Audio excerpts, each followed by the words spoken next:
Kaya Chakshurunmilitam Yena Tasmai Shri Gurave Namah. Namah Vishnu Padaya Krishna Prasthana Bhutale Srimate Bhakti Vedanta Swami Niti Namine. Namaste Saraswati Deve Gauravani Pracharine Nirvishesha Shunyavadi Pashitya Deshatarine. Continuing to read Srila Prabhupada Lilamrita. Passing over the parade route, Abhay recalled his own childhood pastimes, singing and dancing in the street. The miniature cart, the procession, Jagannath smiling, his father and mother, Radha Govinda.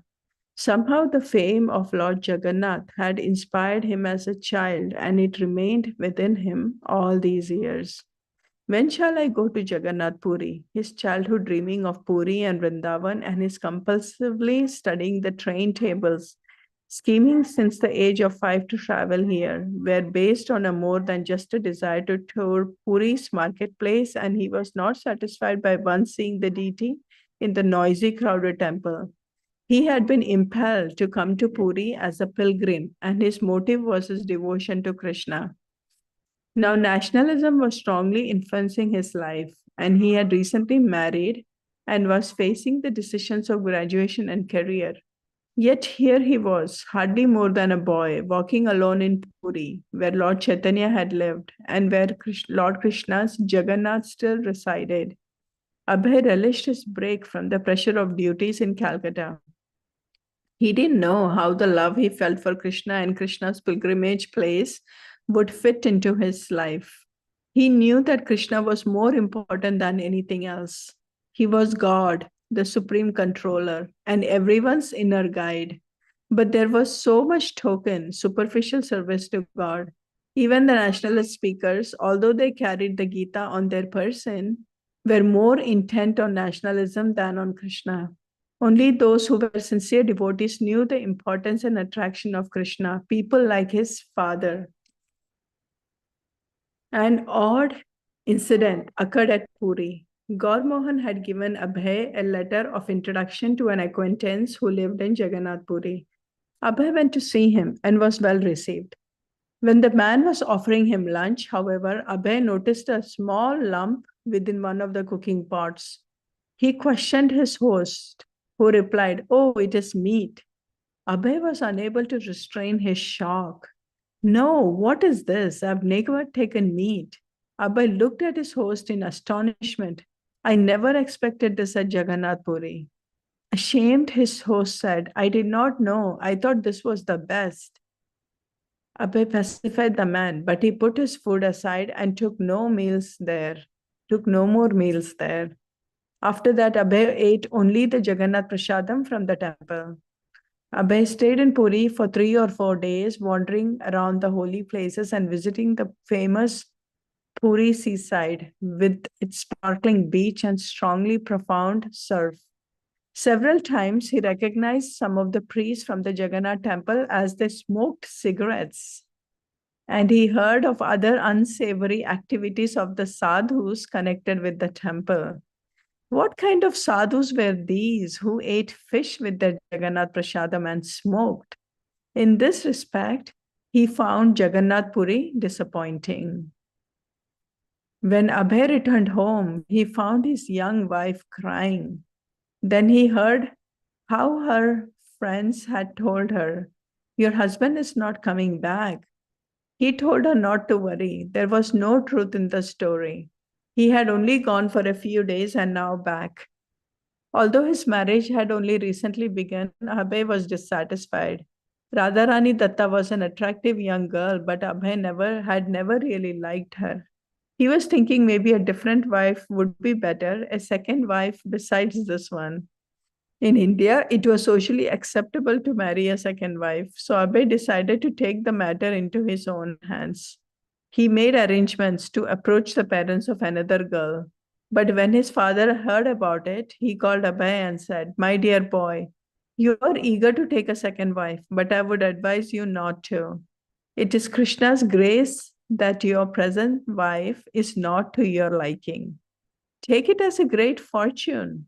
If you do not become too attached to your wife and family, that will help you in your future advancement in spiritual life." Abhay accepted his father's advice. He wanted to obey his father, and he appreciated the saintly viewpoint. But he remained thoughtful, a bit awed by his father's forethought.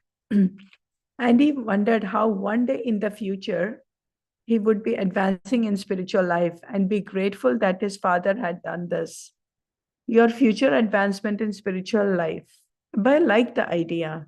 He reconciled himself to the wife he had been given. Abhay Charan De's name was included on the posted list of students who had passed the BA exams and who were invited to appear for their diploma.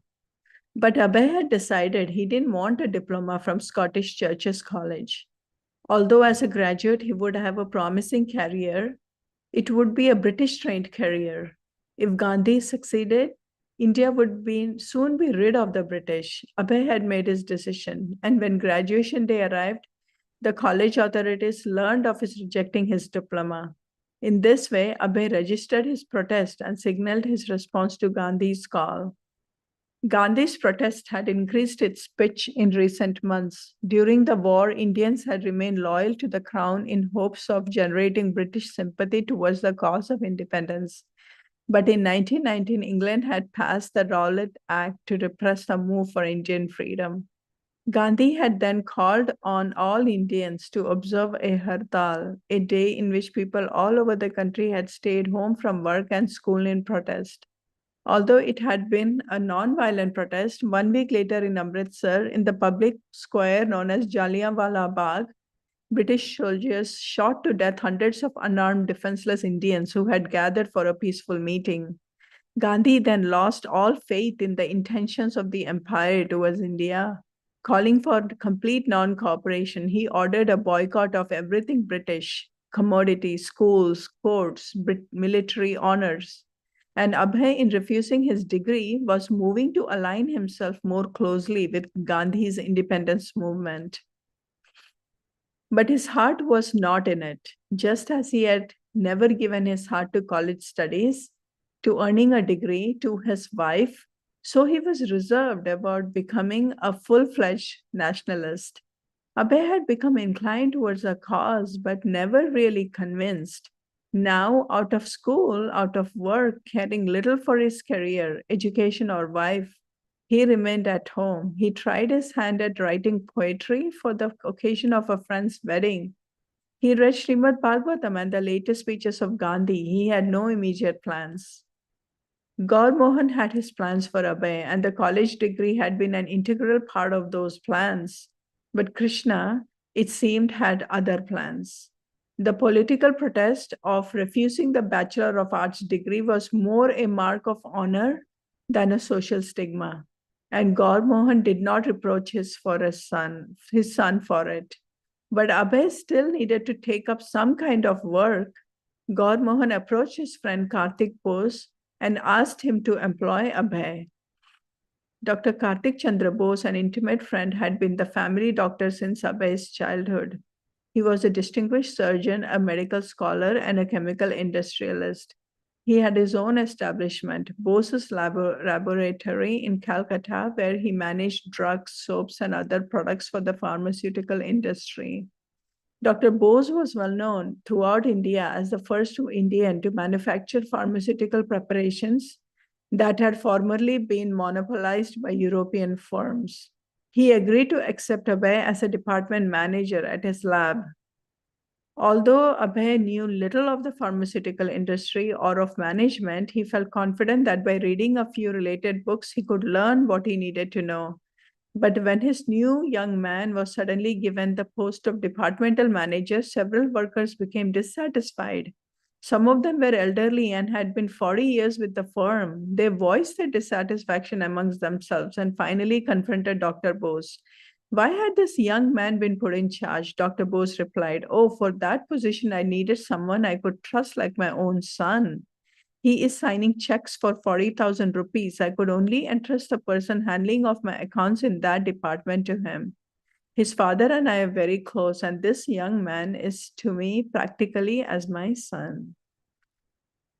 So very nice reading about Srila Prabhupada, really. We can we can also understand, interpret a lot of things here, right? Like how his life has been moving, like from supporting so much to Gandhi's movement, but his heart felt like it wasn't completely aligned even with that. And then I also like the point about how he was thinking about having a second marriage, but then how his father pointed out that this is very good setting right now, because then you can focus on spirituality in the future. So we can continue on to chanting now. Maham Vishnupadaya Krishna Prastaya